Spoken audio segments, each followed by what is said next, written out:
think everybody knows that this event today is sponsored by the Sutton Historical Society, and we're a mighty little group. We're roughly 200 members with I'm saying roughly 12 to 20 consistent volunteers. But we get a lot done. Uh, and our mission statement is dedicated to preserving our historical inheritance for future generations. And we've done a great job abiding by that. You drive 3 miles down the road, and they just tore down the Elm Street High School. You know, things like that. And I look at that blacksmith shop over there. In 1910, the automobile started becoming relevant. And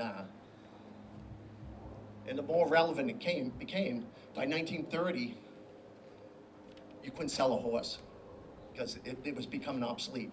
But somehow, we had the wisdom to save that building. And you can imagine how easy it would have been to tear it down. The lot school, and the same thing goes with this building here. We're very fortunate.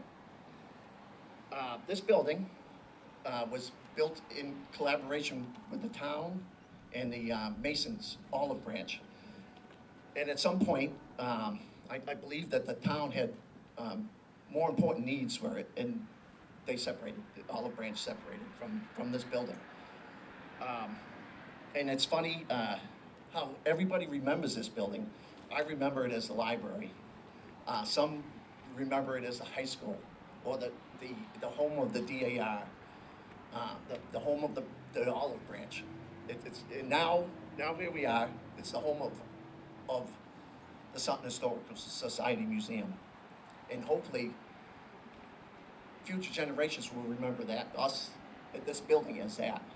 Now this building, as you know, is 200 years old, built in 1823, for the sum of $715.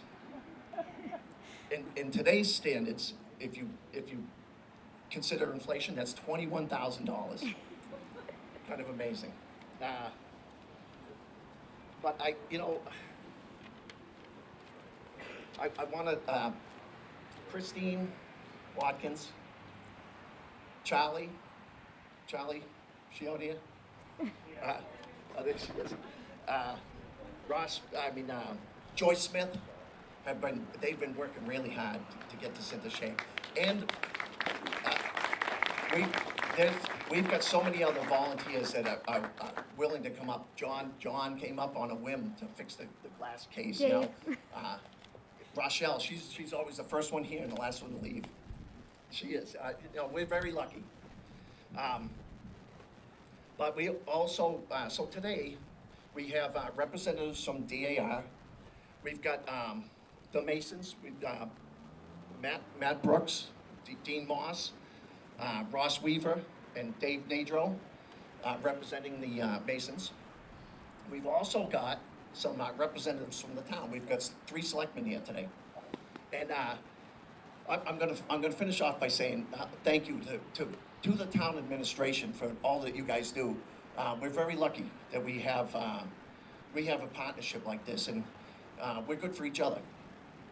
But so I thank you guys for you people for your support, and I thank the residents of Sutton and elsewhere that contribute to this group. I'm going to hand it off now to Jonathan. So thank you for coming.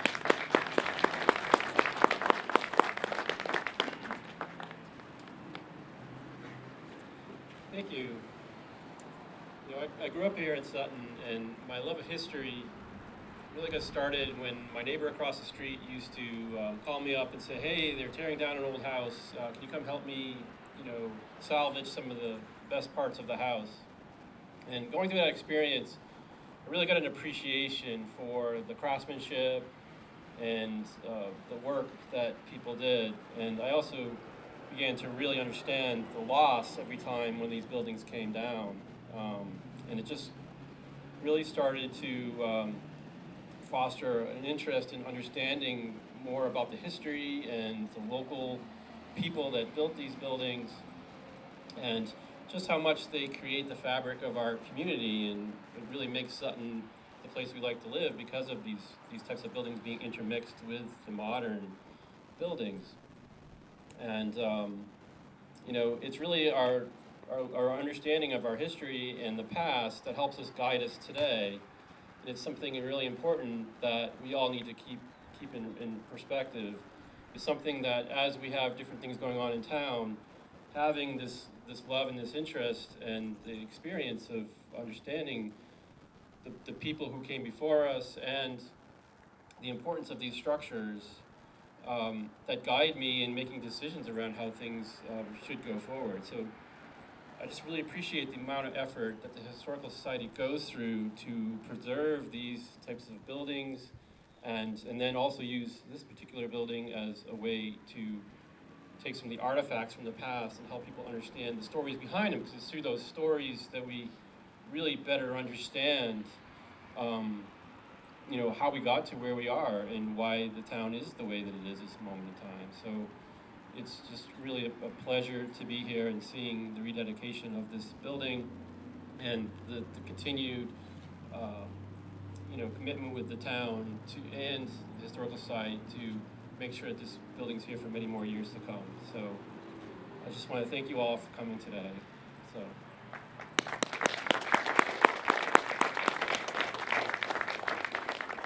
And you hand it off to the Masons.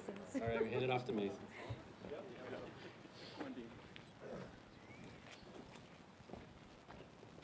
Brian, step on over so we can present you the plaque.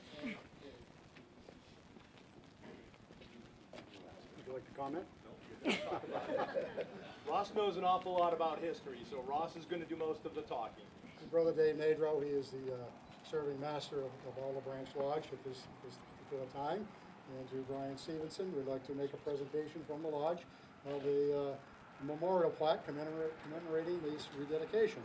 So that's what is here on what he's showing here on the front. And if you swing around a little bit, people maybe will see it a little bit better. Got the dates of when the building was constructed, and also obviously recognizing today's date as well. So Dave was the one who originally suggested doing this, putting it on the outside. And one of the other things he suggested, if you want to rotate it around, we'll show it. There's a back piece, and what we have put into it is a couple of coins. Olive Branch Lodge celebrated its 225th anniversary last year. So we have a couple of memorial coins that we put in there, in that area. And I got a felt tip pen. Everybody who's here, if you'd like to, sign it. Part of the history of today, if you'd like to put your signature on this area, we'll sign it, put our names on there, and record of that whole thing. And the suggestion he had was, when we put this up, we'll put this on the back side. So when someone's taking it down 25 years from now to repaint the building, say, look at this. 200 years. No, they'll be repainting every 20 years. So a little bit of background overall. The lodge had been meeting in West Sutton, in what was at that particular time the Waters Tavern, closer, okay, meeting at the Waters Tavern, and they were looking for another place to meet, probably for larger meeting quarters, and they started doing a little bit of research in the area in March of 1823. In the lodge minutes, it says in April of 1823, they had conversation, they set up a committee, had conversation with the committee for the Center School District. And I should also tell you that Daniel Tenney, who's interred in the cemetery behind us, Daniel Tenney was a member of the Center School District Committee and was also secretary of Olive Branch Lodge. So there were a few connections going on even before. So they had conversations going on about putting up a joint use building. That was quickly approved on both sides. In April of 1883, they started the process. And this was built to serve as a schoolhouse on the first floor and as a Masonic meeting hall on the second floor. If you've been upstairs, you would notice that the construction up there is an arched ceiling. That is a Masonic design and everything else, because they were picking up from the operative masons in Europe and the building construction they were doing. That's just sort of a Masonic symbol to have an arched ceiling. one of the rare buildings around that still has it. That's what that came from. The lodge started construction jointly with the Center School District and everything else. And by September, they were talking about equipping the upper room, the upper area, the actual lodge meeting hall, bringing in chairs and tables and everything else. So between April and September, they built this. It's sort of incredible. Today, it would take you that long to get permission to do it. You know, it's incredible. First official lodge meeting here was in January 1st of 1824. They had a meeting, opened the lodge upstairs. They had Reverend Edmund Mills, who was pastor of the Congregational Church, was conducted into the lodge. It was also as a public meeting. It says in the lodge records that members of the community were there as well. So they had a complete public open dedication to this building at that particular time. Lodge continued to meet here until 1845. At that time, they moved down to Wilkinsonville. It doesn't officially say in the records, but I think what was happening is numbers are growing. They probably didn't have the room here. The other thing that was happening is they were clearly following the population growth. They moved down there. Many of the early members who came in down there came from Grafton, ended up setting up a lodge there about 5 or 6 years later. So it was pretty obvious that they were going down there. It doesn't officially say that, but that was it. And then in September of 1850, they sold their interest in the building to the town. Interestingly, it says in the deed about $500 or $450, I think I saw in the deed, but the actual record, $176 and change is what they sold it for. So they negotiated the price down even further. So from that point, from then on, it was a school up until 1910, I guess. So with that, I will now, unless you have questions, I will move on. You know, yes, I will. Brian, on behalf of Olive Branch Lodge, which now resides in the town of Douglas, we'd like to present you with one of those coins. Thank you. You're welcome. We'll put this back over here on the table. I have a felt tip pen over there. If you'd like to put your signature on it, you don't have to, but if you'd like to, go ahead. Part of the history. Ross, you can introduce Senator Fatman. Ah, yes. Now it's my pleasure to introduce Senator Putnam. Come over.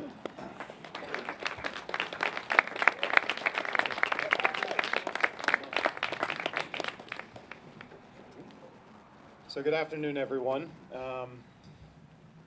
As Jonathan said, I grew up in town in Sutton too, and came to have a deep affection for the town as I learned its history. I grew up on Burbank Road, and one day when I was young, I came home. If you know Burbank Road, the Hutchinson family had populated it for a very long time in the town's history. And when I came home, there was a cannon pointed at my house. And I walked inside and I said, "Mom and Dad, what did you do to piss off the Hutchinsons?" And actually I would learn that Mr. Hutchinson and his wife did Civil War and American Revolution reenacting. And that year was the same year that I got involved in the Chain of Lights and learned that John Hancock owned a farm in our town. And later on learned that Lafayette, I believe, had come through town. And all of that sort of matured when I was in 8th grade, and I had Steve Ramasco as my history teacher, and he said, "We're Americans, Americans can do anything." And that left a lasting impression on my life and a great deal of pride for the contributions that this town has made to our society and to our country. And I think it's wonderful today that we get to honor 200 years of that dedication. That is truly remarkable. It's something we should all be proud of. And with that, I have a resolution from the General Court congratulating the Sutton Historical Society on the 200th anniversary of the construction of the General Rufus Putnam Building in the town of Sutton. Whereas the General Rufus Putnam Building in the town of Sutton was constructed in 1823 and will celebrate the 200th anniversary of its construction on September 30th, 2023.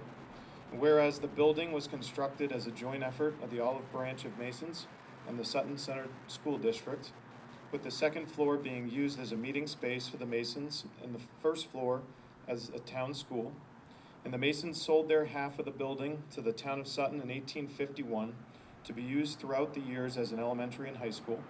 And whereas the building was also used as a meeting location for the Daughters of the American Revolution, as the town library in 1954, historical exhibits were put on display in the building to commemorate the town's 250th anniversary.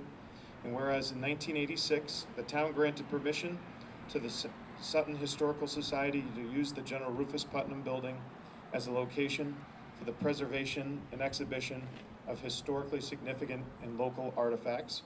And whereas in 2018, the Sutton Historical Society continued its investment in the restoration of the building, making it a modern local historical museum, which is listed on the National Register of Historical Places. Now, therefore, be it resolved that the Massachusetts General Court hereby commends the Sutton Historical Society on the occasion of the 200th anniversary of the construction of the General Rufus Putnam building and extends its sincerest congratulations for the building's 2 centuries of service to the town of Sutton and the Commonwealth. And be it further resolved that a copy of this resolution be transmitted forthwith by the Clerk of the Senate and the House of Representatives to the Sutton Historical Society. Signed by a whole bunch of people, including myself and Representative Joe McKenna, who couldn't be here today but passes along his congratulations as well. Thank you for coming out.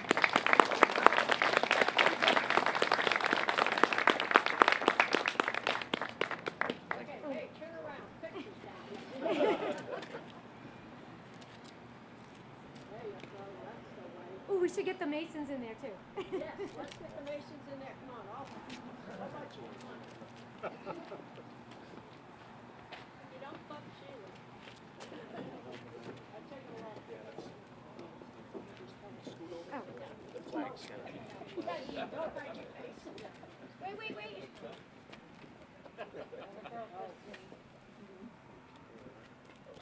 Oh, that's a good idea, Christine.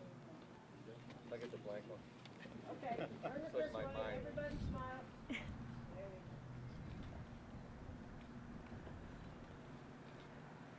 Got it.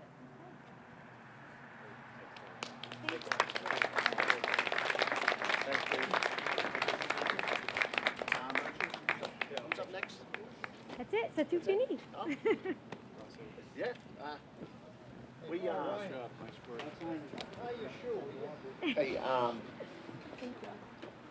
I believe it was Dave from the Masons, supplied some food, so, we're gonna commence. Yes, we're going to have a photo up with the Daughters of the American Revolution who are present. There's a memorial stone that was placed in 1914 on the 5th anniversary of the General Rufus Putnam chapter.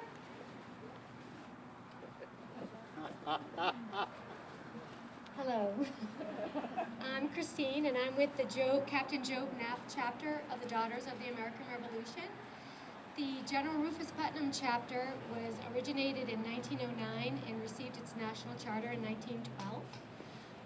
And in 1914, at their 5th anniversary, if you live in Sutton, you probably don't even know this is there, but under the community board right here at the parking lot for the fire station is a memorial to Revolutionary War soldiers that was placed by that chapter in 1914.